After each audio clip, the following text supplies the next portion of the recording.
નમસ્કાર, આપ જોઈ રહ્યા છો spark today news. Traffic awareness પ્રોગ્રામનું આયોજન કરવામાં આવ્યું હતું.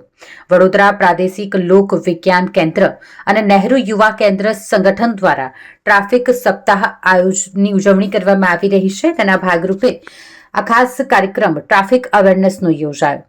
નાગરિકો, વિદ્યાર્થીઓ, કોલેજના વિદ્યાર્થીઓ, જાહેર જનતા આ તમામમાં ટ્રાફિક અવેરનેસ આવે અને લોકો ટ્રાફિકના નિયમોનું પાલન કરે. પોલીસ અને પ્રજા વચ્ચે સારો સંબંધ સ્થપાય તે હેતુથી ટ્રાફિક અવેરનેસ પ્રોગ્રામનું આયોજન કરવામાં આવ્યું હતું. શહેરના કારડીબાગ વિસ્તારમાં જિલ્લા શિક્ષણ અને તાલીમ ભવન ખાતે આ કાર્યક્રમ યોજાયો હતો.